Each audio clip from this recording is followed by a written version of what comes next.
লাচিতৰ দেশত আজি লাগিলে কলংক নেতা হ'ল পেটুৱা কৃষক উলংগ 2 বছৰতে হ'ব দেশ ধ্বংস নাথাকিব বুলিবলৈ অসমীয়া বংশ যতে চাওঁ দেখো মাথো হাহাকাৰ বিজি আছে সকলো কোনে কোনে কাৰ সকলোৰে বাবে যদি এক অধিকাৰ তেন্তে তো ৰেপ সংগীতৰ এটা অন্যতম এলিমেণ্ট হৈছে চাইফাৰ যিটো আমি একেলগে মিলি কিনে কৰা যায় নহয় গাহিলে নাচপাক লাগি ঘৰত মানুহতকে বেছি হাপ আৰু ভেকলি বাৰীত লাছিল হাক এতিয়া নাই থাল ঠেংলি সেইকেইদিনত বা এটা সপ্তাহত বা এটা মাহত আমি কোনখিনি বস্তু লিখিলোঁ নতুন কিবা কাম কৰিলোঁ নেকি সেইখিনি বস্তু এটা শুনালোঁ এটাৰ ভাল বেয়াখিনি মতামতখিনি জনালোঁ সেইটোৱে আচলতে চাইফাৰ নমস্কাৰ NKTVৰ বিশেষ অনুষ্ঠানলৈ মই ডিম্পী আপোনালোক আটাইকে স্বাগতম জনাইছোঁ আৰু মোৰ লগত আজি উপস্থিত আছে কেইজনমান যুৱক আৰু তেওঁলোকৰ লগত চিনাকি হোৱাৰ পূৰ্বে আমি আপোনালোকক শুনাবলৈ লৈছোঁ এটিকি গ্ল্যামাৰ বাস্তৱ ইতে আছিল আঠুক লাগি ইতে পালাক গলক লাগি এইখান ভাই বিটেল মিৰ কেইটা লাগবো ফুষ্টপ আমাৰ অঞ্চলৰ খাতি খোৱা জনতাৰ হৈ যন্ত্ৰণা বেপাৰ বনিজ ডুবি থাকে স্কুল কলেজ অন্ধকাৰ স্লুইজ গেট দিব বুলি চৰকাৰে কৈ দুখুটি মুকুট কতই কলাক মেল মিটিঙত কতই লেখে ফেচবুকত তথাপিতো আজিক লাগি নেটখিলো মই খুত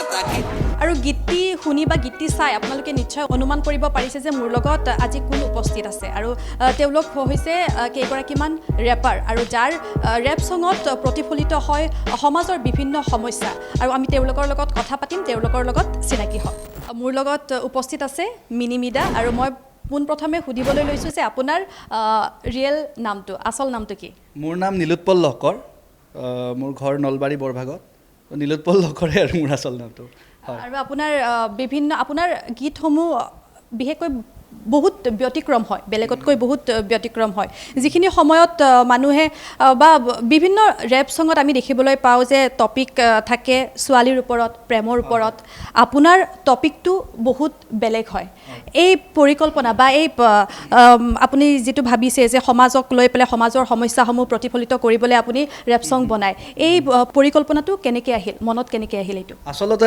ৰেপ বা হিপ হপ বুলি ক'লে আমি প্ৰথমতে চাব লাগিব যে কেনেকৈ আৰম্ভ হ'ল আৰম্ভণিটোৱে আচলতে বিদ্ৰোহ বা বিপ্লৱৰ ধাৰা হিচাপতে ৰেপটো আৰম্ভ হৈছিল আমেৰিকাত 1970-80 দশকত তাৰ পৰা লাহে লাহে যেতিয়া গোলকীকৰণ হ'ল এতিয়াতো গ্ল'বেলাইজেশ্যনৰ যুগ আৰু লগতে ইণ্টাৰনেটৰ বহুল সম্প্ৰচাৰ হ'ল গতিকে এতিয়া মানে চুকে কোণে বিয়পি পৰিছে আৰু সকলোৱে নিজৰ নিজৰ ধৰণে কৰি আছে য়েছ হিপ হপত অকল কনচিয়াছ নহয় তাত বিভিন্ন বেলেগ বেলেগ ধাৰাও চলি আহিছে কমাৰ্চিয়েল হিপ হপো চলে কিন্তু আমি বিশেষকৈ অসমৰ যিহেতু আমি উঠি অহা যুৱ প্ৰজন্ম আৰু লগতে আমাৰ সমস্যা ব্যক্তিগত বুলিয়ে নহয় সমজুৱাও কিছুমান সমস্যা আছে আমি মানে জীৱনৰ পথত যিমানে আগুৱাই গৈ আছোঁ সিমানে কিন্তু আমি পিছুৱাইও গৈ আছোঁ কিছু কিছু ক্ষেত্ৰত এতিয়া এই যিটো গান দৰ্শকে দেখিলে বানপানী এইটো আচলতে গোটেই অসমৰে এটা সমস্যা জাতীয় সমস্যা বুলি ক'লেও ভুল নহয় বিজিতে তাৰ ভাৰ্চটোত কৈছে সেইটো কথা তো ইয়াক লৈ মানে আমাৰ ক'বলগীয়া কথা বহুত আছে আৰু মই অকল ৰেপাৰ বুলি নহয় মই নিজকে এজন সচেতন নাগৰিক হিচাপেও ভাবোঁ যে মোৰ মাধ্যমটো কি মোৰ মাধ্যমটো হৈছে ৰেপ বা সংগীত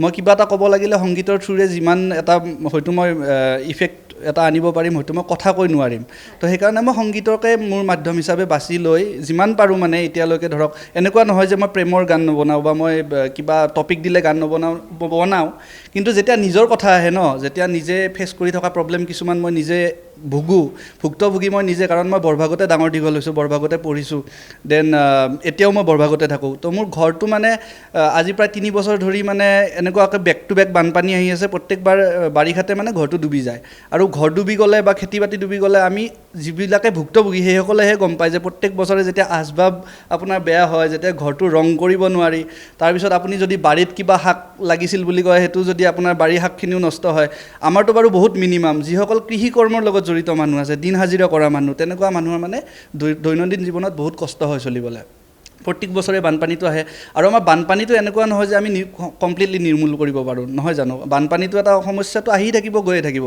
কিন্তু তাক কিছু পৰিমাণে আমি কণ্ট্ৰলত ৰাখিব পাৰোঁ এতিয়া মই যেনেকৈ আমাৰ বৰভাগৰ চুইচ গেটৰ কথাটো কৈছোঁ প্ৰায় 20 বছৰৰ অধিক সময় আমাক চুইচ গেটটো দিব বুলি চৰকাৰৰ পিছত চৰকাৰ চেঞ্জ হৈ আছে সলনি হৈ আছে কিন্তু সেই চুইচ গেট যিটো দুহুতিমুখৰ চুইচ গেট সেই চুইচ গেটটো এতিয়ালৈকে তাৰমানে ফলপ্ৰসূ নহ'ল এতিয়ালৈকে তাত এটা খুঁটা মই নেদেখিলোঁ সেইকাৰণে মই মোৰ ৰেপৰ লিৰিক্সটো মানে লিখিছোঁ যে বহুতে লিখে ফেচবুকত বহুতে কয় মেল মিটিঙত তথাপিতো আজিলৈকে নেটখিলোঁ মই খুঁটা এটা কেতিয়াবা দেখোঁ মনত খুব এটা দুটা মানে কেতিয়াবা দুটা এটাই বাৰিষা কাল আহিলে ক্ষোভটো দেখুৱাই যে হ'ব লাগে তাৰপিছত এতিয়া যিহেতু বানপানী লাহে লাহে কমিব ধৰিছে আকৌ আগৰ নিচিনা পৰিস্থিতি আহি গ'ল তো প্ৰত্যেক বছৰে যেতিয়া সেইটো হৈ থাকে আমি মানে ভুক্তভোগী হিচাপে প্ৰত্যেক বছৰে এটাই বস্তু হৈ যায় আমি বাৰে বাৰে পিছুৱাই যাওঁ তো সেইকাৰণে মই বানপানী প্ৰজেক্টটোক লৈ লৈ মানে নিজেও মানে 3-4 বছৰ আগৰ পৰা কাম কৰাৰ এটা হাবিয়াস এটা পুহি ৰাখিছিলোঁ লগতে এই ল'ৰাকেইজনো মোৰ লগত চিনাকি এতিয়া আমি গোটেইকেইজনে ৰেপ কৰোঁ নলবাৰীত এটা আমাৰ ধুনীয়া নৰ্থ ইষ্ট AS14 কালেক্টিভ বুলি আমি এটা নাম দিছোঁ AS14 AS14 তো এই আমি যিকেইজনে কৰি আছোঁ ন আমাৰ বস্তুটো মানে কনচিয়াছ যে নলবাৰীত যিবোৰ প্ৰব্লেম হৈ আছে এতিয়া টাউনৰ ৰেপাৰ আছে মিন্ময় বা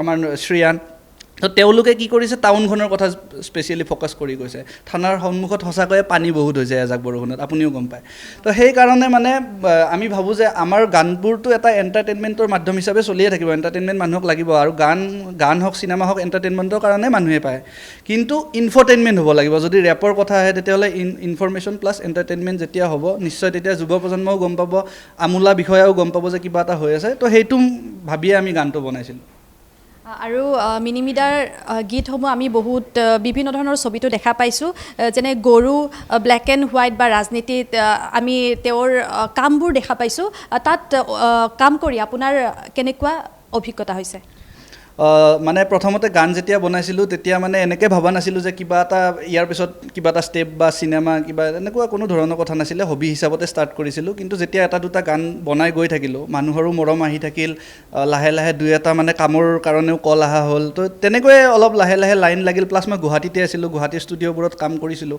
তেনেকৈও দুই এজনে হয়তো চিনি পালে বা কাম দিলে গৰু চিনেমাখনত হিমাংশু দাৰ লগত কৰিলোঁ ইনফেক্ট আহিবলগীয়া তেওঁৰ এখন ছবি আছে জয় হনুমেন বুলি সেইখনৰো এটা প্ৰজেক্টত বৰ্তমান জড়িত হৈ আছোঁ দেন আপোনাৰ কানিন বুলি এখন চিনেমা আহিছিল মাজতে মঞ্জুল বৰুৱাদেৱৰ তেখেতৰ লগত তৰালী শৰ্মাবাৰ লগত কাম কৰিলোঁ তো অভিজ্ঞতা যথেষ্ট হৈছে কি এতিয়া মই মানে মিউজিকটোক মানে বাহিৰৰ পৰা যেনেকৈ ভাবা যায় ন এতিয়া ভিতৰৰ পৰা চাই গম পাইছোঁ যে আচলতে মানুহবোৰ বহুত ভাল আমাৰ সাংস্কৃতিক যিখিনি মানুহ আছে সকলোৱে আচলতে মৰমৰ চকুৰে চাই বা ৰেপক কোনেও এনেকৈ নিন্দা নকৰে বা হেৰি নকৰে যিমান পাৰে মানে অপৰচুনিটি দি আছে অফক'ৰ্ছ আমাৰ কৰিবলগীয়া আৰু কাম বহুত আছে আমি এতিয়া মানে খুব গ্ৰাছ ৰুট পৰ্যায়ত আছোঁ চ' ইয়াৰ পৰা ভালেখিনি উঠিব লাগিব আৰু বহুত কাম কৰিব লাগিব আৰু এনেকৈ চিনেমা বা ৱেব ছিৰিজ বা যিবোৰ হৈ আছে বৰ্তমান অসমত মানে মানুহে মেইন ষ্ট্ৰীমটোক বাদ দি আণ্ডাৰগ্ৰাউণ্ড বস্তুবিলাকো আদৰি লোৱা হৈছে তো এইটো এটা শুভ সংকেত মোৰ বোধেৰে আমি যিহেতু কাম কৰি গৈ আছোঁ কৰি গৈ থাকিম তেনেকৈ চিনেমা ৱেব ছিৰিজ নিশ্চয় আহি থাকিব গৈ থাকিব আমাৰ কাম হ'ল নিজৰ বেষ্ট 100% দিয়া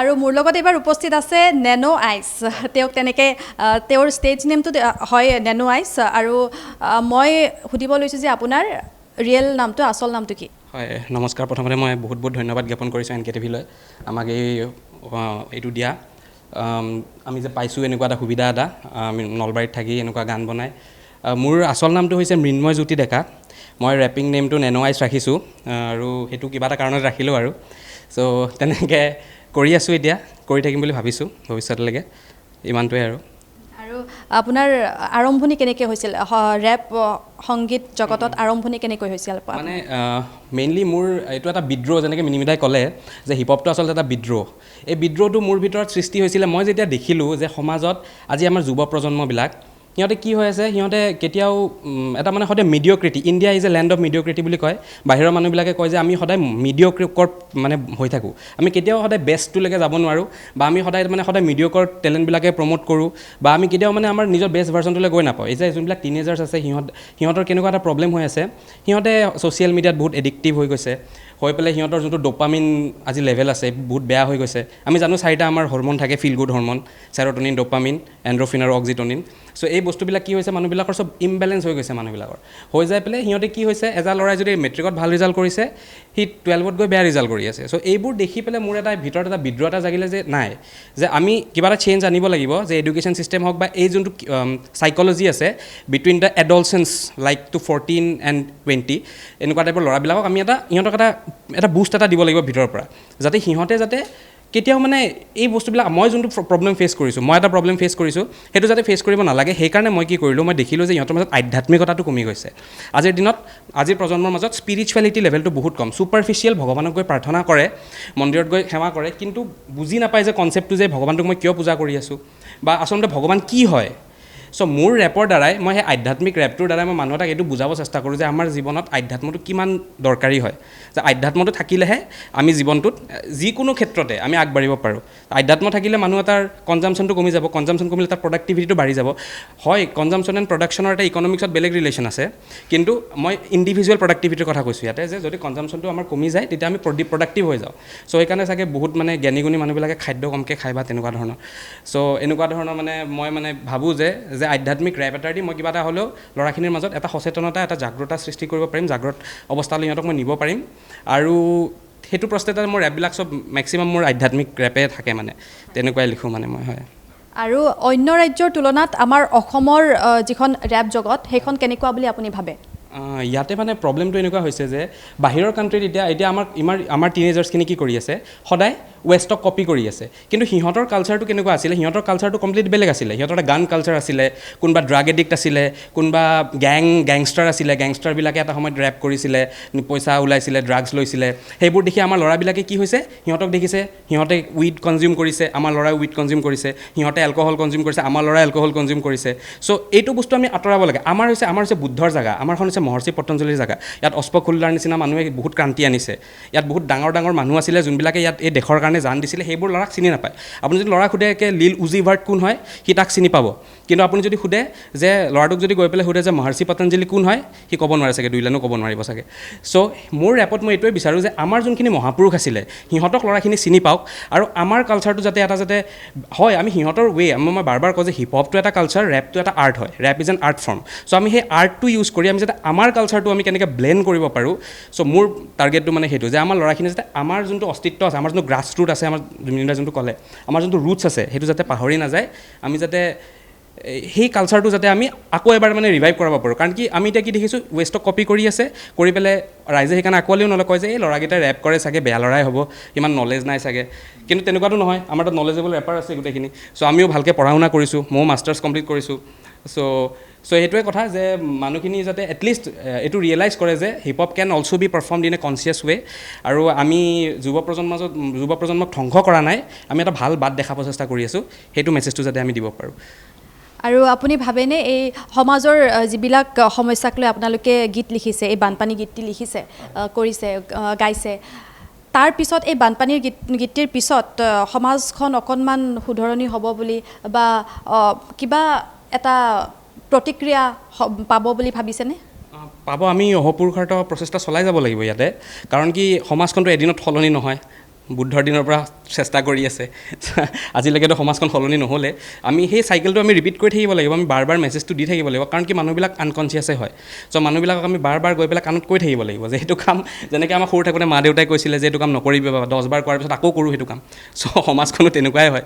ছ' সমাজখনকো আমি বাৰ এইটো সকীয়াই দি থাকিব লাগিব যে নাই, এইটো বস্তু নহয়, এনেকৈ কৰিব নালাগে। আৰু হয়, বানপানীৰ সমস্যাটো যদি ব্ৰিটিছ গভৰ্ণমেণ্টে এটা টাইমত থেমছ ৰিভাৰত বহুত ডাঙৰ বানপানী আহিছিলে, ছ' সেই বানপানীটো সিহঁতে পূৰা কণ্ট্ৰল কৰি ল'লে। আজিৰ দিনত লণ্ডনত বানপানী নাই, আগতে লণ্ডনত বানপানী হৈছিলে বহুত।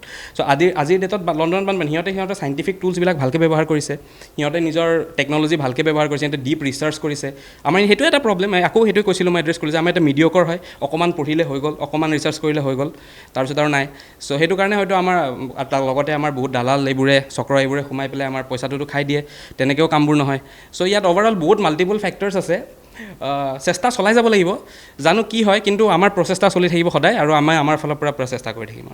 আৰু মোৰ লগত এইবাৰ উপস্থিত আছে লৰ্ড। মই তেওঁৰ পৰা জানিব বিচাৰিম যে তেওঁৰ আচল নামটো কি?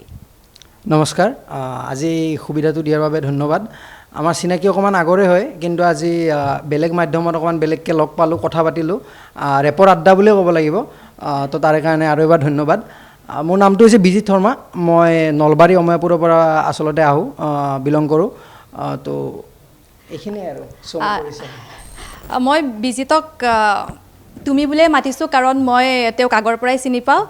আৰু মই বিজিতক সুধিবলৈ খুজিছোঁ যে কেতিয়াৰ পৰা ষ্টাৰ্ট কৰিছিলা ৰেপ ছং? মানে এতিয়া মিনিমিডাহঁতে যিহেতু ক'লে, তেওঁলোকে আৰম্ভ কৰাৰ সময়ত মানে আমাৰ চাবলৈ বা এনেকুৱা শিকিবলৈ কাৰ পৰা চাওঁ বুলি, অসমীয়া ৰেপ কাৰ পৰা অধ্যয়ন কৰি কেনেকৈ চাওঁ, ষ্টাডি মেটেৰিয়েলছ বহুত কম আছিলে। কিন্তু মই যেতিয়া ষ্টাৰ্ট কৰিলোঁ, ইতিমধ্যে এটা অকণমান ধাৰা এটা আৰম্ভ হৈছিলে অলৰেডি। আমাৰ গুৱাহাটীত বা অভাৰঅল এটা ভাল চিন চলি আছিলে। তো আমাৰ কাৰণে চাবলৈ মানুহ আছিলে, অভাৰঅল ইণ্ডিয়ান চিনত হওক বা অসমৰ চিনতো কিছু কিছু আৰম্ভণি হৈ গৈছিল তেতিয়ালৈকে। তো তাৰপিছত 2018 চনমানৰ পৰা প্ৰথমতে কি হয় যে একো মটিভ নাথাকে যে এই বস্তুটো শুনিলোঁ, আচলতে ৰেপটো শুনি শুনি এটা টাইমত এনেকুৱা লাগিলে যে মোৰোচোন ভিতৰত ক'বলগীয়া কিছুমান আছে। মই বিজিত শৰ্মা হৈ যিখিনি কথা ক'ব নোৱাৰোঁ, মই চাগে লৰ্ড হৈ বুলি নহয়, আচলতে মই এটা বেলেগ ৰূপত চাগে ক'ব পাৰিম বুলি ভাবি মই আৰম্ভ কৰিছিলোঁ প্ৰথম। তাৰপিছত কথাবিলাক কেনেকুৱা মানে টু দ্য পইণ্ট, এনেকুৱা টপিক বা এইটো বিষয়ত কম, কেনেকৈ কম সেই হিচাপত নাছিলে, ক'বলগীয়া কিছুমান কথা আছিলে। এটা ইউটিউবত গ'লোঁ, ফ্ৰী বিটছ বিচাৰিছিলোঁ, যেতিয়া ফ্ৰী বিটছবিলাক বিচাৰিলোঁ, যেনেকৈ লিখিব অকণমান আচ্ছা ইয়াত এইটো কথা ক'লে ভাল লাগিব চাগে, এইটো অকণমান ফাংকি টাইপ বিট হয়, এইটো এনেকৈ অকণমান কথা ক'ব পাৰি, সেনেকৈ ষ্টাৰ্ট কৰিলোঁ। তাৰপিছত সময়ৰ লগে লগে মানুহৰ ৰিয়েলাইজেশ্যনো আহে, নতুন নতুন চিন্তা আহে। তো তাৰপিছত ভাবিলোঁ আচলতে ৰেপটো যিহেতু এটা বিদ্ৰোহৰ মাধ্যম হয়, যে আমাৰ মনত যিকোনো বিদ্ৰোহ আছে বা কিবা ক'বলগীয়া আছে, এইটো আমি ৰেপৰ জৰিয়তে যিহেতু ক'ব পাৰোঁ, বা যিটো আমাৰ আজি S14 কালেক্টিভ বুলি আমি ইয়াত আহিছোঁ, মানে আমাৰ ধাৰণাবিলাক এটা এটা মেটচ কৰিলে, তো যে আমি এনেকুৱা এটা কাম কৰিব পাৰোঁ নেকি, সমাজৰ ভালখিনিতো ভালেই চলি আছে বাৰু, তাক আমি এপ্ৰিচিয়েট কৰাটো সদায় উচিত, কিন্তু যিখিনি বেয়া বা হ'ব নলগীয়া হৈ আছে সেইখিনি বস্তু আমি উঠাই আনিব পাৰোঁ নেকি, মানুহৰ কাষলৈ আৰু ভালকৈ লৈ যাব পাৰোঁ নেকি ৰেপ সংগীতৰ জৰিয়তে। তো সেনেকুৱা সৃষ্টিতে আজি বৰ্তমান আমি একেলগে বহি আছোঁ ইয়াতে S14 কালেক্টিভ হিচাপে। আৰু বানপানী যিটো গীত, সেইটো এটা মানে সেইটো গীতত সমাজৰ সমস্যাসমূহ ধুনীয়াকৈ প্ৰতিফলিত হৈছে। এই যিটো ধাৰণা, সেইটো মনত কেনেকৈ আহিল যে এনেকুৱা এটা গান লিখিম য'ত মানে আমাৰ যিখিনি সমস্যা সেইখিনি ধুনীয়াকৈ প্ৰতিফলিত হ'ব গানটোত? মানে ফাৰ্ষ্ট অফ অল ক'ব গ'লে প্ৰজেক্টটো মিনিমিটাৰে আছিলে। তো আমাৰ ইমান ডাঙৰকৈ বা এনেকুৱা ইউটিউবৰ মাধ্যমত আমি ভবা নাছিলোঁ যে নলবাৰীতো এতিয়া গমেই পায়, আমাৰ কৃত্ৰিম বানপানীয়ে হওক বা বৰভাগ চামতা অঞ্চলৰ, মোকালমোৱা অঞ্চলৰ সেইখিনি বানপানী হওক, নৰ্মেল নদীৰ আমাৰ বানপানীটো হওক বা কৃত্ৰিম বানপানীটোৱে হওক, বানপানীটো আমি দেখি থাকোঁ এতিয়া, আমাৰ নলবাৰীৰ কাৰণে নতুন বস্তু নহয় মানে। তো ঠিক তেনেকৈ মিনিমিটাই ক'লে যে এনেকুৱা কাম এটা আমি কৰা উচিত, মানে আমি কৰিব পাৰোঁ। প্ৰথম আমি ইনষ্টাগ্ৰাম ৰিলছৰ বা এনেকুৱা মাধ্যমত কৰিম বুলি ভাবিছিলোঁ। তাৰপিছত যেতিয়া আমি মানুহখিনি মানে এটা মনত আহি যায় ন, যে সঁচাকৈ আমি যদি দায়িত্বশীল হয়, আমি ভালদৰে কৰোঁ কামটো, কিজানি অকণমান মানুহৰ কিবা এটা চেঞ্জেছ আহে। তো সেনেকুৱা হিচাপত আমাৰ কামটো আৰম্ভ হৈছিলে। বা আমি নতুনকৈ দেখা পাইছোঁ, সিদিনা আমাৰ বাজেট গ'ল, নতুন বাজেট দিলে, তাত কিছু ৰাজ্যই যদি বাজেট পালে, ভাল ধন পালে, আমি কি পালোঁ, আমি আশ্বাস পালোঁ। তো আশ্বাস আৰু কিমান ল'ম, আশ্বাস লৈতো সদায় বহি থাকিব নোৱাৰোঁ যে তোমালোকক বানপানীৰ কাৰণে সহায় কৰিম, কিন্তু কেনেকৈ কৰিব, কি হিচাপত কৰিব। তো ইমানখিনি কথা মানে আৰু হজম নহয়, আৰু এটা টাইমত হজমৰ বাহিৰত হৈ যায়তো। তো সেইখিনি বস্তু ৰেপৰ মাধ্যমত আমি ক'বলৈ চেষ্টা কৰিলোঁ। আৰু বাকীখিনি এতিয়া কিমানখিনি মানুহে পাইছে, ওপৰ মহলাই গৈ পাইছেনে পোৱা নাই, আমাৰ সেইখিনি বস্তু আৰু মানুহে জানিব, আৰু এইটোৱে কথা। আৰু তুমি তোমাৰ যিখিনি পাৰ্ট, গানটোৰ যিখিনি পাৰ্টত তুমি আছা, সেইখিনিত তুমি এটা কথা কৈছা যে এই প্ৰতিবাদ কলমেৰে কৰা প্ৰতিবাদ, এই প্ৰতিবাদ কিমান দিনলৈকে চলিব বুলি তুমি ভাবা?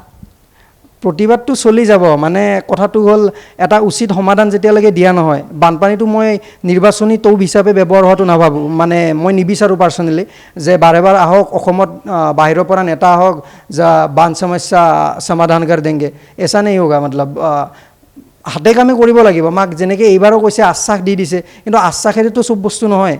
যদি হাতে কামে যে হয় যে আমি এনেকুৱা মাধ্যমত নদীৰ খনন হওক, বা মই এটা কথা কৈছোঁ বেচিন ৱাইড এপ্ৰ'চ বুলি কৈছোঁ, তো এইখিনি বস্তু আমি আমাৰ ফালৰ পৰা কি আমি অধ্যয়ন কৰি পাইছোঁ যে এইটো বস্তু কৰিব পাৰি, কিন্তু তাত সঁচা অৰ্থত তাৰ প্ৰতি চিন্তা কৰি তাত পৰিকল্পনাবিলাক কৰাটো দায়িত্বটো আমাৰ মানুহ আছে, অলৰেডি হায়াৰ অথৰিটিজ আছে। গতিকে তেওঁলোকে সেইখিনি কাম যেতিয়ালৈকে নকৰে তেতিয়ালৈকে আমাৰ প্ৰতিবাদ চলি থাকিব, বেলেগ মাধ্যমত চলিব। আজি বানপানী বুলি আহিছে, কাইলৈ হয়তো নামটো বেলেগ হৈ কথাখিনি সেইখিনিয়ে থাকিব, অকণমান অকাই পকাই অকণমান বেলেগকৈ কোৱা যাব, আৰু এইখিনিহে। আৰু তোমাৰ আগন্তুক প্ৰজেক্ট কি আহিবলগীয়া? আগন্তুক প্ৰজেক্ট বুলি ক'ব গ'লে, যিহেতু এতিয়া পবিত্ৰ শাওণ মাহ চলি আছে, তো মই শিৱ শম্ভু বুলি এটা গান কৰি আছোঁ, যিটো 4 আগষ্টত মোৰ নিজৰ চেনেলত আহিব। গানটোত মানে অকণমান ব্যতিক্ৰম কৰিছোঁ, কিয় মানে নৰ্মেলি আমাৰ মহাদেৱ বা শিৱ ৰিলেটেড গান বুলি ক'লে আমাৰ এটা ধাৰণা আহে যে ভাং বা সেনেকুৱা টাইপৰ বস্তু অকণমান মানে প্ৰচাৰ কৰাটো দেখা যায়। সেইটো গানত মোৰ জিৰ' মেনশ্যন আছে, এইবিলাক কোনো ধৰণৰ ৱৰ্ড মেনশ্যন নাই। জাষ্ট মই তাত আমাৰ শিৱ পুৰাণৰ মতে মহাদেৱৰ 19টা অৱতাৰ থকা বুলি কয়, সেই 19টা অৱতাৰৰ বিষয়ে মানুহক অকণমান জ্ঞাত কৰিবলৈ চেষ্টা কৰিছোঁ। তাৰ যিখিনি অকণমান অপৰিচিত, মানে মানুহে নুশুনা যিবোৰ শব্দ বা অৱতাৰ আছে, এই বিষয়ে এষাৰী বাক্য বা এনেকুৱা ধৰণৰ অকণমান কেৰেক্টাৰিষ্টিক্স টাইপ ক'বলৈ চেষ্টা কৰিছোঁ, বাকীখিনি নৰ্মেল অৱতাৰকেইটা মেনশ্যন কৰিবলৈ চেষ্টা কৰিছোঁ। এনেকৈ গানটো বনাইছোঁ আৰু আশা কৰোঁ আঁকোৱালি ল'ব মানুহে, সেয়াহে। আৰু এই যিবোৰ এই গীতবোৰৰ পিছত সমাজ ব্যৱস্থা কিবা সলনি হ'ব বুলি তুমি ভাবানে? আচলতে মই ভাবোঁ কথাখিনি মানে কেনেকুৱা, মানুহকো দুখ দিলেও নহ'ব বা দুখ দিবও লাগিব। কাৰণ আমি কিছুমান বস্তু কেনেকুৱা হয়, সংগীত বুলি ক'লে অকণমান মন ভাল লগাবই সংগীত নহয়, সংগীতৰ বেলেগ বেলেগ তাৎপৰ্য থাকে। যদি আমাৰ মনটো বেয়া লাগি আছে, এটা ভাল গান শুনি দিলেও সি আমাক মনটো ভাল লগাই দিব পাৰে। ঠিক তেনেকৈ আমাক চিন্তা কৰিবলৈ বাধ্য কৰিব পাৰে সংগীতেই। কিন্তু গতিকে যিবিলাক আমি ক'বলৈ চেষ্টা কৰোঁ, আমি কিছুমান কথা কওঁ আৰু কিছুমান প্ৰশ্নবোধক আমি জনতাক এৰি দিওঁ, যাতে তেওঁলোকে নিজে ভাবি কিনে তেওঁলোকৰ নিজৰ তাৰ ওপৰত যিটো মতামত আছে বা নিজে অকণমান ভাবক যে এইটো বস্তু আচ্ছা ইহঁতে এইটো কথা কৈছে, এইটো কথা সঁচাকৈ তাৎপৰ্যপূৰ্ণ হয় নে নহয়। তো সেইখিনি বস্তু যেতিয়া ভাবিব, তেতিয়া মোৰ হিচাপত সমাজ ব্যৱস্থা নিশ্চয় সলনি হ'ব। এইবাৰ মোৰ লগত আছে শ্ৰেয়ান, আৰু শ্ৰেয়ানৰ আচল নামটো? মোৰ নাম নয়ন সোণোৱাল, আৰু বা থেংক ইউ NKTV এনেকৈ মাতাৰ কাৰণে। তাৰপিছত এনেকৈ ভবা নাছিলোঁ ৰেপ কৰি থাকি এনেকৈ আহিব পাম। সিদিনাখনেও আমি মিনিমিৰ হাতৰ লগত আৰু এটা ইণ্টাৰভিউ দি গ'লোঁ, তো ভাল লাগি আছে এইকেইদিন এনেকৈ আহি, মানুহবিলাকে অলপ অলপ চিনি পাইছে। আৰু আপোনাৰ এই ৰেপ জগতখনত কিমান সময় হ'ল অহা? ৰেপ জগতত অহা এনেকৈ মোৰ সময় বুলি নহয়, বেছিদিন হোৱা নাই মই কৰা। 2017-18 মানৰ পৰা মই কৰি আছোঁ, আৰু ৰেপাৰ হ'ম বুলি কেতিয়াও ভবা নাছিলোঁ। এনেকৈ সৰুতে মোৰ দাদা এজন আছিল, এতিয়া তেখেত ভিনদেউ মোৰ, ধ্ৰুপদজ্যোতি দাস, তেখেতৰ নাম ল'বই লাগিব। তেখেতে মোবাইলত ইংলিছ গান অনা আছিল আগতে, জাষ্টিন বিবাৰ কিবাকিবি 2010-11 মানত বিৰাট ফেমাছ আছিল বেবী বেবী গানটো। সেনেকৈ সেইবোৰ পাই আৰু এক্সপ্ল'ৰ কৰি যেতিয়া হিপহপত সোমালোঁ, Eminem কিবাকিবি পালোঁ। তো এনেকৈ বহুত বছৰ শুনাৰ পিছত এদিন ভাবিলোঁ কি ময়ো এনেকৈ লিখিব পাৰোঁচোন। তো সেনেকৈ লিখি এতিয়া বৰ্তমান এই মিনিমিটাৰ হাতৰ লগত কাম কৰিব সুযোগ এটা পাইছোঁ বৰ্তমান। আৰু আপোনাক ঘৰৰ ফালৰ পৰা ছাপোৰ্ট কৰে এই ক্ষেত্ৰত? ছাপোৰ্ট মোৰ ঘৰত ক'ব লগা এইটোৱে এটা বেষ্ট থিং হ'ল যে মা দেউতাই যি কৰে তাক এৰি দিয়ে মোক সৰুৰ পৰাই।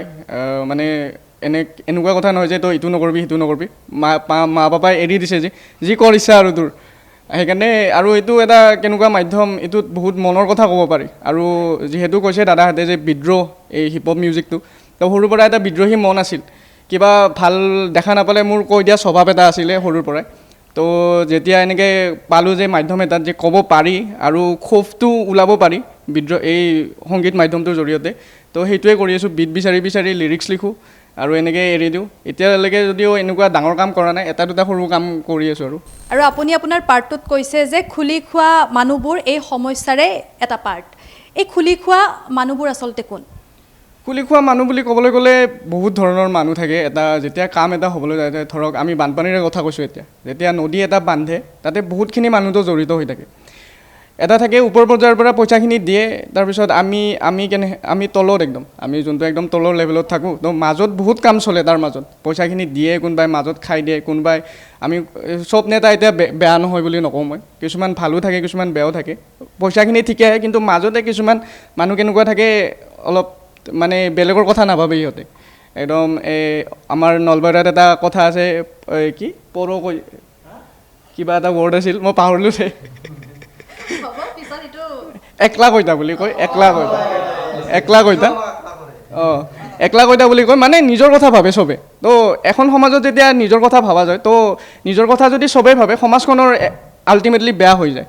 তো সেইটোৱে কৈছোঁ যে যি খুলি খোৱা মানুহবোৰে সমস্যাৰে পাৰ, যিমানে খুলি খাব তো সমস্যাটো সিমানে বাঢ়ি ফাট মেলি যাই থাকিব। যদি সকলোৱে যদি এই কামটোত কণ্ট্ৰিবিউট কৰে, তো সমস্যাটো নিশ্চয় সমাধান হ'ব বুলি মই ভাবোঁ। আৰু এই গানসমূহৰ পিছত সমস্যাসমূহ সমাধান হ'ব বুলি আপুনি ভাবেনে? এতিয়া সমস্যাবোৰ সমাধান হ'ব সেইটোতো ভালকৈ মই গম নাপাওঁ, কাৰণ বহুত আগৰ পৰাই কথাখিনি চলি আহিছে। আৰু বহুতো আমি দেখিয়ে থাকোঁ টিভিত বহুত মেল মিটিং হৈ থাকে, কিবা কিবি হৈ থাকে। বৰ্তমানলৈকে সমস্যাখিনি সমাধান হোৱা নাই, কিন্তু আমি আমাৰ ফালৰ পৰা যাতে সমস্যাটো সমাধান হয় এটা প্ৰেছাৰ দিব পাৰোঁ এজ এ ইউথ। আৰু ইউথৰ লগত বহুত পাৱাৰ থাকে বুলি আমি জানোৱেই। আৰু এইবিলাক মাধ্যম হৈছে, এইবিলাক কথা কোৱাৰ মাধ্যম এটা বেষ্ট উপায়, কাৰণ নিজৰ বস্তুখিনি ভালকৈ ক'ব পাৰি আৰু বেলেগ সংগীতৰ তুলনাত হিপহপটো আৰু ৰেপটো। তো আমি যিমানখিনি পাৰোঁ প্ৰেছাৰ দিম বা কৈ যাম কথাখিনি, সমস্যা সমাধান হোৱাটো এতিয়া কি ক'ম আৰু। আৰু এইবাৰ আপুনি লিখিলে বানপানীৰ ওপৰত, নেক্সট আৰু কি সমস্যাৰ ওপৰত আপুনি লিখিম বুলি ভাবিছে বা কিবা তেনেকুৱা পৰিকল্পনা আছেনে? মই বৰ্তমান এতিয়া ছ'চিয়েল মিডিয়া এডিকশ্যনৰ ওপৰত এটা গান লিখি আছোঁ। মিনিমিটাকো অলপমান সৰু ভাৰ্চ এটা পঠাইছিলোঁ, সেইটো কমপ্লিট হোৱা নাই, সেইটোৰ ওপৰত কৰিম। কাৰণ ছ'চিয়েল মিডিয়াটো মই নিজে ভুক্তভোগী, মই ৰাতি বহুত দেৰিলৈকে মোবাইল টিপোঁ, পুৱা দেৰিকৈ উঠোঁ, মায়ে গালি দিয়ে মোক সদায় সদায়। তো সেইটো কিছুমান কথাত মানে কেতিয়াবা কেতিয়াবা টিপি থাকিলে হঠাৎ লাগে মাথাত কি মই কি কৰি আছোঁ এইটো বস্তুটো।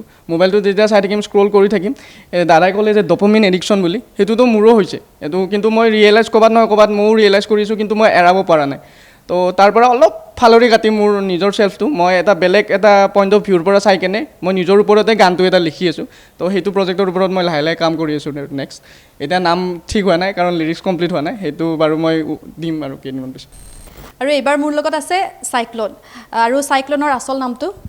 নমস্কাৰ, সকলোকে মানে ধন্যবাদ জনাইছোঁ বানপানী গানটো শুনাৰ বাবে, লগতে আপোনাকো ধন্যবাদ জনাইছোঁ আমাক এনেকৈ টিভিত মাতি আনি এনে এটা সুযোগ দিয়াৰ কাৰণে।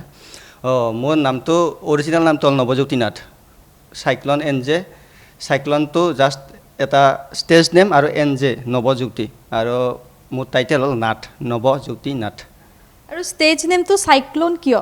মানে চাইক্লন নামটো ৰখাৰ এটাই কাৰণ, মই মা গান এটা প্ৰথমতে কৰিছিলোঁ, জীৱনৰ ফাৰ্ষ্ট গানটো আছিল মা গান। তেতিয়া মানে যেতিয়া গানটো কৰোঁ, এতিয়া গানটো আপলোড দিব লাগে, এটা ষ্টেজ নেম লাগে, মই কি ৰাখোঁ। মানে সেই সময়ত মোৰ লগৰ 4জনমান আছিল, ধ্ৰুৱজ্যোতি নাথ, সিহঁতৰ নাম ল'বই লাগিব, জুবিন, তাৰপিছত বিকি, তাৰপিছত এজন আছিলে তন্ময় বুলি। তো আমি গোটেইকেইজনেই আছিলোঁ। মানে সেই সময়ত বৰষুণো দি আছিল, বতাহও দি আছিলে। বোলে এতিয়া বতাহটোতো মোৰ নাম হ'ব নোৱাৰে, বতাহ এন জে কেনেকৈ হ'ব। তেতিয়া মানে নেটত চাৰ্চ কৰি চাওঁ, চাইক্লন বুলি এটা বস্তু আছে, সেইকাৰণে চাইক্লনটো মোৰ নামটো ৰাখি দিলোঁ। তেতিয়াৰ পৰা মোৰ চাইক্লন এন জে নামটো হৈ গ'ল। আৰু মোৰ মানে মেইন কাৰণটো হ'ল মোৰ শব্দবিলাক মানে তেনেকৈয়ে ভাবোঁ, মানে বতাহ ধুমুহা এজাক, তাৰমানে মই এইবিলাক যাক ধুমুহা আহিব লাগিব, মানে বা ষ্টেজত পাৰফৰ্ম কৰাৰ সময়ত যাতে এই চাইক্লন আহি আছে, বোলে কোন চাইক্লন, এইবিলাক ধুমুহা সৃষ্টি কৰিব চেষ্টা কৰোঁ আৰু শব্দৰ জৰিয়তে, সেয়ে আৰু সেই। আৰু এই গানসমূহৰ পিছত সমাজখনত এই সমস্যাৰ সমাধানবোৰৰ ক্ষেত্ৰত ধুমুহা বব বুলি ভাবেনে? সেইকাৰণেতো লাগি আছোঁ, কষ্ট কৰি আছোঁ। বানপানীৰ পৰা আদি কৰি চিঞৰ এটা গান কৰিছিলোঁ, তাতেও মানে আমাৰ অভিজিত নীলোৎপল দাহঁতৰ কথা মই তাত সোমাইছিলোঁ। মা গানটো এনে এটা কনচেপ্টত কৰিছিলোঁ, যিটো গান মানে প্ৰথমতে আমাক মায়ে ডাঙৰ দীঘল কৰে, আৰু সেই মাকে আমি বৃদ্ধাশ্ৰমত থৈ আহোঁগৈ। এইবিলাক মোৰ প্ৰায়ভাগ ছোৱালীৰ ওপৰত তেনেকৈ গান নাই, প্ৰায়ভাগ এনেকুৱা টাইপৰে গান লওঁ, যাতে এটা সমাজত ভাল মেছেজ দিব পাৰোঁ আৰু গানৰ জৰিয়তে। আৰু আপুনি মুকালমুৱাৰ পৰা, মুকালমুৱাৰ সমস্যাসমূহ কেনেধৰণৰ? কিমানখিনি সমস্যা ভুগিছে ৰাইজে, কিমান সমস্যাত আছে? মানে মুকালমুৱা, মোৰ অৰিজিনেল গাঁওখন হ'ল গড়াহাট্টাৰী বুলি কয়। তাৰ আমাৰ গাঁওখনৰ কাষেৰে ব্ৰহ্মপুত্ৰ নদীটো বৈ গৈছে। তো মুকালমুৱাৰ মানে মই যিখন গাঁৱৰ পৰা আহিছোঁ, সেই গাঁওখনত মানে যিটো ব্ৰহ্মপুত্ৰ নদী আছে, সেই ব্ৰহ্মপুত্ৰ নদীটোৰ মানে প্ৰত্যেক বছৰে মানে এই গৰা খহনীয়া সমস্যাটো হৈয়ে থাকে। গৰা খহনীয়াৰ কাম হ'লে কি হ'ব, জিঅ' বেগ বুলি বস্তুবিলাক, জিঅ' বেগটো পেলাই দিয়াৰ পিছত কিন্তু সেই জিঅ' বেগৰ নামতো মানে বহুত তাৰমানে কেলেংকাৰী হোৱা দেখা যায়, দেখিও আছোঁ নিজ চকুৰে তেনেকুৱা। আৰু লগতে মানে সমস্যাটো কি, কাম ঠিকে কৰিব আহে, কিন্তু কামৰ নামত একো নাই, তাৰমানে শূন্য বুলি ক'লেও একো নহয়। যদি কৰিব লাগে 100 মিটাৰ কাম, কৰিব 50 মিটাৰ কাম। তেতিয়াহ'লে যদি আমাৰ যিখন গাঁৱৰ পৰা মই আহিছোঁ, সেই গাঁওখন যদি কিবা কৰি যদি মানে গৰাটো খহি যায় ন, মানে মথাউৰিটো ছিগি যায়, তেতিয়ালৈকে আমাৰ সেই অঞ্চলৰ কমচে কম 10-12খনমান গাঁও একেলগে তাৰমানে সেই হৈ যাব, বানত বিধ্বস্ত হৈ যাব তেতিয়া তাৰমানে। সেইকাৰণে মই ভাবিলোঁ, মিনিমিয়ে কৈছিল গান এটা বনাওঁ, কি বুলি কয়, তয়ো ইমান কৰি আছা, ভুগি আছা বানপানীত, মইতো বানপানীত ভুগোৱে, তয়ো এটা মোক ভাৰ্চ এটা পঠাই দি বুলি কৈ কিনে আমি তেনেকৈ বানপানী গানটো আৰম্ভণি কৰিছিলোঁ। আৰু বৰ্তমান আপুনি কিহত ব্যস্ত? বৰ্তমান নিজৰ কিছুমান কামৰ লগত জড়িত হৈ আছোঁ, আৰু সমান্তৰালভাৱে ৰেপটোও কৰি গৈ আছোঁ। ৰিচেণ্টলি এটা মোৰ গানৰ কাম কৰি আছোঁ, এনকে হ'লে কেনকে হ'ব বুলি। মানে এই গানটো মানে সমাজৰে এটা বাৰ্তা দিব বিচাৰিছোঁ। মানে কেনেকুৱা টাইপৰ কিছুমান বস্তু মানে এনেকুৱা হৈ যায়, মানে কিবা এটা কাম কৰিলে এইটো কৰি লাভ নাই, এনকে হ'লে কেনকে হ'ব, মানে তাতো কিন্তু মেছেজটো এইটোৱে, ভাল এটা মেছেজে গুচি যাব। মানে আমাৰ যিবিলাক আমি কষ্টত কৰি থাকোঁ কামবিলাক, কিন্তু সহজতে নেপাওঁ কৰিবৰ কাৰণে, বা বহুত লাগিহে থাকিব লগা হৈ যায়। মানে তেনেকুৱা এটা সিহঁক লৈয়ে মই গানটো আৰম্ভণি কৰিছিলোঁ। লগতে মা বুলি এটা গান আহি আছে, আৰু নায়িকাৰো দৰকাৰ বুলিও এটা গানৰ কাম কৰি আছোঁ, এনেকৈ জড়িত হৈ আছোঁ। আৰু ৰেপ সংগীত জগতখন অন্য ৰাজ্যৰ তুলনাত কিয় আমাৰ অসমত ইমান পিছপৰা বুলি আপুনি ভাবে? মানে মেইন কথাটো হ'ল, বেলেগ ৰাজ্যৰ তুলনাত অসমত মানে পিছপৰা মেইন কাৰণটো এটাই, আমাৰ যিকে অসমীয়া মানুহ বুলি ক'লি আমি ৰুটি খাই থাকিব নোৱাৰোঁ, ভাতটো খাবই লাগিব। মানে ঠিক তেনেদৰে আমাৰ মানে অসমীয়াৰ প্ৰত্যেকজন অসমীয়াৰে সিহঁতৰ মানে সুৰটো অলপ সোমাই আছে, নথকা নহয়। মানে অলপ সেইকাৰণে ৰেপটো অলপ ৰেপ বুলি ক'লেই মানে আজিকালি কিছুমান মানে ৰেপ বুলি ক'লে ছোৱালী, ৰেপ বুলি ক'লে গালি, ৰেপ বুলি ক'লে ভাং, ৰেপ বুলি ক'লে মদ। মানে এইখিনি বস্তু মানে সচৰাচৰ দেখাই থাকে প্ৰায়ভাগে। মানে এইখিনিৰ পৰা ফালৰি কাটি আমাৰ AS14 কালেক্টিভৰ এটাই মানে উদ্দেশ্য, এইখিনিৰ পৰা ফালৰি কাটি সমাজক মেছেজ দিয়া, লগতে এণ্টাৰটেইনমেণ্টো আমি কৰি যাম। আৰু মেইন উদ্দেশ্য এইটোৱে, মানে ৰেপটো মানে মানুহে অসমত এতিয়ালৈকেও ভাল কৰি তেনেকৈ শুনোৱা নাই। মানে বহুত প্ৰব্লেম হৈ আছে আৰু বহুত ষ্ট্ৰাগল কৰিব আছে, বহুত কাম কৰিব আমাৰ বাকী আছে ৰেপৰ ওপৰত। আৰু আমি এনেকৈ কৰি যাম, হয়তো একদিন ভাল দিন আহিব আৰু সেইদিনা আৰু সকলোৱে গান ৰেপ শুনিব, আমাৰ ভাল লাগিব। এইবাৰ পুনৰ আহিছোঁ মিনিমিডাৰ ওচৰলৈ, আৰু তেওঁ কা বিৰোধী আন্দোলনৰ সময়ত এটা গান লিখিছিল, গানটো নিষিদ্ধ কৰি দিয়া হৈছিল, তাৰ কাৰণ কি আছিলে? কা আন্দোলন যেতিয়া চলি আছিলে তেতিয়া সকলোৱে গম পায় এইটো এটা চেঞ্চিটিভ টাইম আছিলে। আৰু সেইটো টাইমত মানে ধৰক প্ৰতিবাদী যিবিলাক কণ্ঠ আছিলে, যিমান হওক, মই এটা গান দিছিলোঁ, মোৰ নিচিনাকৈ আৰু ৰেপাৰে কাম কৰিছিলে। ৰেপাৰ বুলি নহয় আচলতে, আপুনি গমেই পায় সংস্কৃতিৰ লগত জড়িত মোটামুটি বহুত মানুহ সেইটো আন্দোলনত জঁপিয়াই পৰিছিল। তো সেই সময়ত ময়ো বহুত এটা নিজৰ ফালৰ পৰা এটা ষ্টেণ্ড ল'লোঁ আৰু কা বিৰোধ কৰিছিলোঁ তেতিয়া, এতিয়াও কৰোঁ। আৰু তেতিয়া সেই মানে হিট অফ দ্য মুমেণ্টত যিটো গান ওলাল, মই ইমান বেছি নাভাবি নিচিন্তি সেইটো গানে দি দিলোঁ। আচলতে নিষিদ্ধ হোৱাৰ কাৰণটো এইটোৱে আছিল যে গানটো একচুৱেলি কোনোবাখিনিত অলপ হিংসাত্মক হৈছিলে। আৰু সেই কথাটো মোক তেতিয়াই ক্ৰাইম ব্ৰাঞ্চত মাতি, শ্ৰদ্ধাৰ ADGP ছাৰ আছিলে তেতিয়া, তেখেতে মোক বুজাইছিলে যে গানটো কিছু সময়ৰ কাৰণে এটলিষ্ট যাতে শ্বেয়াৰ নহয় বা যাতে স্প্ৰেড নহয়, সেইটো বন্ধ কৰি থোৱা, পিছত তুমি নিজৰ যিহেতু এটা কৰ্ম কৰিছা নিশ্চয় উলিয়াবা। তো তেনেকৈ মোক সকীয়াই দিলে। ময়ো সেইটো শ্ৰদ্ধা কৰিলোঁ, তেখেতৰ ৰেচপেক্ট কৰি মই সেইটো প্ৰায় 6 মাহৰ কাৰণে আঁতৰাই থৈছিলোঁ সেইটো সময়ত। তাৰপিছত এতিয়া আকৌ মই এৰি দিছোঁ বস্তুটো। আল্টিমেটলি সেইটোৱে যে আমি গান বনালে চাব লাগিব যে আমি পলিটিকেলি বা বস্তুটো খুব বেছি হিংসাত্মক হৈ গৈছে নেকি, বা এটা বেড ইনফ্লুৱেঞ্চ লৈ ল'ব পাৰে নেকি কোনোবাই। ইনফেক্ট মোকতো কলো আহিছিলে যে তোমাৰ গানটো শুনি আমাৰ জজ উঠিছে, কিবা কিবি এনেকুৱা টাইপৰ। তো মই ভাবিলোঁ সঁচাকৈ কিবা এটা বেড মেছেজ গৈছে নেকি। অবভিয়াছলি গানটো বহুত মানুহে আদৰি লৈছে, মোক সেইটো গানৰ পৰাই বহু মানুহে চিনি পায়। তো ক'বই লাগিব যে সেইটো মোৰ জীৱনৰ এটা বহুত গুৰুত্বপূৰ্ণ গান হয়। কিন্তু এট দ্য ছেইম টাইম মই সেইটো একচেপ্ট কৰোঁ যে হয়, সেইটো টাইমত চাগে মই ইমানখিনি মোৰ এতিয়া যিখিনি মেচিউৰিটি মোৰ আছে, সেইটো টাইমত চাগে in the heat of the moment মই কিছু হিংসাত্মক তাত হ'লেও কিবা বাৰ্তা হয়তো গুচি যাব পাৰে। মই যিহেতু ইমান ডাঙৰ মানুহ নহয়, চ' ডাঙৰ মানুহে মোক বুজাইছে, মই সেইটো শ্ৰদ্ধাৰে মানে বুজি পাইছোঁ। লগতে সেইখিনি মই নিজকে শুধৰণিও কৰিছোঁ এতিয়া বৰ্তমান। হয়, আৰু সেই গীতটি অকণমান আপুনি গাই দিব পাৰিবনে এতিয়া? ঠিক আছে, মই দ্বিতীয় দফাটো অকণমান গাই দিছোঁ। প্ৰথম দফাটোৱে গাইছোঁ বাৰু। লাচিতৰ দেশত আজি লাগিলে কলংক, নেতা হ'ল পেটুৱা কৃষক উলংগ, 2 বছৰতে হ'ব দেশ ধ্বংস, নাথাকিব বুলিবলৈ অসমীয়া বংশ, য'তে চাওঁ দেখোঁ মাথো হাহাকাৰ, বিজি আছে সকলো কোনে শুনে কাৰ, সকলোৰে বাবে যদি এক অধিকাৰ, তেন্তে কোৰ্ট কাছাৰীৰ কি দৰকাৰ, চৰকাৰ শুই আছে নেকি, অসমতে আনিবলৈ ভৰাব বিদেশী, তুলি লওঁ যদি হেং দাং দাঙি ঠেং, এৰি লুঙি পলাব বাংলাদেশী। তো এনেকুৱা টাইপৰ আছিল। তো এইবিলাক বস্তুৱে আহিছিল, এই বস্তুবিলাক কিছু ক্ষেত্ৰত আপুনি চাওক, বস্তুবিলাক শব্দবিলাক অলপ সেইটোৱে। মই এতিয়া দেখুৱাবলৈ লৈছোঁ AS14 কালেক্টিভ হিচাপে তেওঁলোকেনো কি কৰে। তো ৰেপ সংগীতৰ এটা অন্যতম এলিমেণ্ট হৈছে চাইফাৰ যিটো আমি একেলগে মিলি কিনে কৰা যায়। সেইকেইদিনত বা এটা সপ্তাহত বা এটা মাহত আমি কোনখিনি বস্তু লিখিলোঁ, নতুন কিবা কাম কৰিলোঁ নেকি, সেইখিনি বস্তু এটা শুনালোঁ, এটাৰ ভাল বেয়াখিনি মতামতখিনি জনালোঁ, সেইটোৱে আচলতে চাইফাৰ। তো অকণমান তেনেকুৱা এটা বস্তু আমি ইয়াত কৰিব বিচাৰিম। তো মই কেইটামান ভাৰ্জ দি দিছোঁ। চন্দৰ মালাডাল গুঠিছোঁ এনেকে যেন কোনোবা মই লিখকহে, অব্যক্ত ভাৱনাৰ পদ্য জোৰাব চিন্তা ৰাখিছোঁ পৃথকে, গানত আছে বহু বিষাদ বেদনা গাইছে কোনোবা মৃতকে, চাই ৰ'ব শেষত মুখ মায়াই আৰু ৰৈ যাব মাথো মৃতদেশ, পঞ্চভূতত হয় বিলীন সম্পত্তি জীৱন কালৰে, মানুহৰ ৰূপত পহু হৈ ইহঁতে মাতি আছে কলিকালকহে, বজাৰত নিবিকে চিন্তাধাৰা, কিতাপত লাগে ভাল গান দি এৰা, শিতানৰ গাৰুকৈ বিচনা এৰা, মোৰ কৰ্মৰ হিচাপটো কৰিব তেৰাই। এতিয়া মোৰ ভাৰ্চ এটা দিব লৈছোঁ।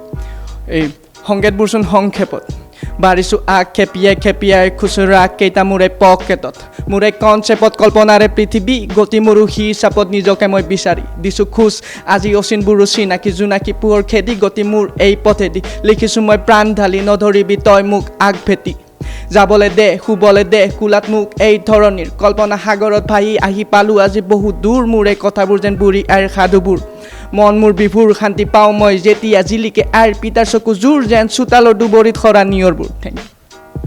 নমস্কাৰ মই মোৰ এটা ভাৰ্চ দিবলৈ বিচাৰিম যিটো মোৰ জীৱনৰ প্ৰথম লিখা ভাৰ্চ আছিলে 2014 মানতে লিখিছিলোঁ যিটো এনেকুৱা আছিলে আকাশে বতাহে আজি মাথো আতংক বিয়পিছে সকলোতে যেন জলাতংক ৰাইজক লুটি পুতি ৰজা হোৱাৰ অংকত ৰাখিছনে হিজাব আজি দেশ হৈছে ধ্বংস 2 নম্বৰী কাৰবাৰ চলিছেহি সকলোতে হৈছেহি চাৰখাৰ অসম আজি নিমিষতে সোণৰ অসম বুলি ল'বা কিমান সান্তনা হাতে কামে লাগা কৰিবা কিমান প্ৰাৰ্থনা আৰু শুনা ঘৰত বহি থাকি টিভি চাই মিছাটোকে সঁচা বুলি ভাবি থাকি লাভ নাই সঁচাটোকে মিছা মিছাটোকে সঁচা দেখুৱাই এই টিভি শ্ব'বোৰে আমাক কমেডি শ্ব' পাতি হহুৱাই আমি বাৰু হহুৱা নাই টিভি শ্ব'ৰ জৰিয়তে হয় মই মোৰটো দিব চেষ্টা কৰিছোঁ অকণমান লৰালি কালৰ নিষ্পাপ মনটো ঘূৰাই মুখ দিয়া না ৰ'দালিৰ পোহৰত বুঢ়িয়াই সাধু শুনাই মুখ যোৱা না মানৱ ৰূপী দানৱৰ মুখা পাৰিলে খুলি যোৱা না বস্তুবাদী খুনীয়া সমাজৰ লক্ষ্যহীন নৌকাখন এবাৰ চোৱা না এই কিশোৰ অৱস্থাৰ পৰা খেলিলোঁ দানৱৰ সতে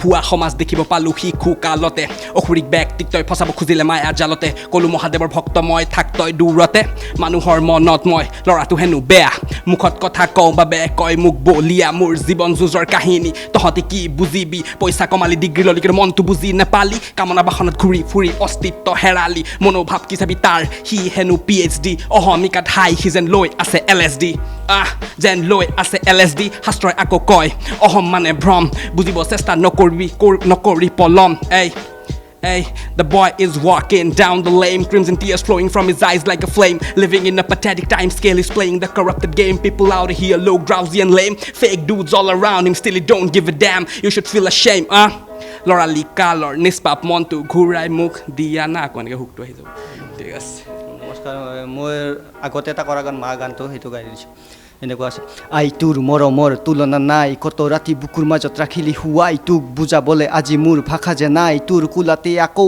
আই শুবলৈ মন যায় এই 9 মাহ 10 দিন ৰাখিলি মোক গৰ্ভত একো ভাবি নাচালি তোৰ বিনা একো স্বাৰ্থত তোৰ বুকুৰ শুনিতেৰে ডাঙৰ মই হ'লোঁ আজিৰ পৃথিৱীখন চিনি যে মই পালোঁ কেনেকৈনো পাহৰিম তোৰ মৰমৰে বুলনি মোক শুৱাই থৈ তোৰ নাছিলে যে টোপনি মই দুখ পালে তোৰ নিগৰে চকু পানী শুনতকৈও মূল্যৱান মোৰ আজিৰ এই বুজনি ধন্যবাদ AS14 কালেক্টিভ আমি তেওঁলোকৰ লগত কথা পাতিলোঁ তেওঁলোকৰ পৰা বিভিন্ন কথা জানিবলৈ পালোঁ আৰু আমি আশা কৰিম যে তেওঁলোকে এনেধৰণে সমাজক লৈ গান লিখি যাওক সমাজৰ সমস্যাসমূহ সমাধান কৰিবলৈ চেষ্টা কৰি যাওক তাৰ বাবে আমি তেওঁলোকক শুভকামনা জ্ঞাপন কৰিছোঁ আৰু ইয়ালৈ অহা বাবে ইমান ব্যস্ততাৰ মাজত ইয়ালৈ অহা বাবে ধন্যবাদ জ্ঞাপন কৰিছোঁ